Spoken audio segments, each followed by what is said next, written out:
What's up, YouTube? This is Too Raw for TV. So after 2 decades, more than 2 decades, of dominating women's tennis, Serena Williams is calling it quits. All right?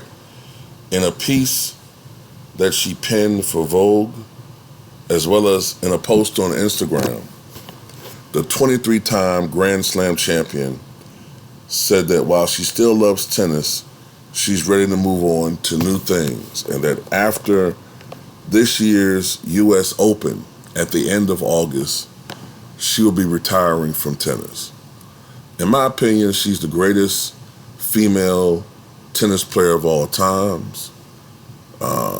When you look at her dominance, when you look at her longevity, I mean, she's retiring at age, 40, 41?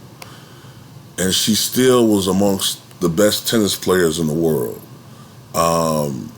You could clearly see there's been some diminishment in her game in the last few years, but to still be playing at that level is remarkable, considering that I think her sister Venus retired some time ago, maybe 3-4 years ago, maybe.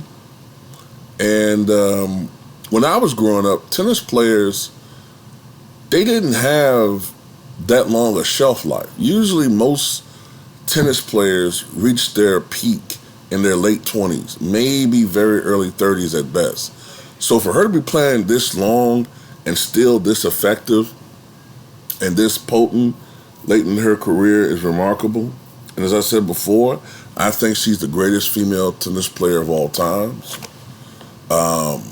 People could come up with other names, Chris Evert, Martina Navratilova, but at the end of the day, I don't think even Martina Navratilova could match Serena Williams as far as her dominance and longevity, just in my opinion at least. Serena and her sister Venus came upon the scene in the late 90s, early 2000s, and just completely altered the landscape when it came to tennis, not just female tennis, but tennis in general. And they've influenced so many female tennis players that have come after them. And, you got to tip your hat to them. Serena, of course, she's had to endure a lot of BS when it comes to racism within the sport, sexism, even when it pertains to, I would say, colorism, which unfortunately I think has affected her to a great extent. But anyway, that's all I got to say about that. Tell me what you guys think.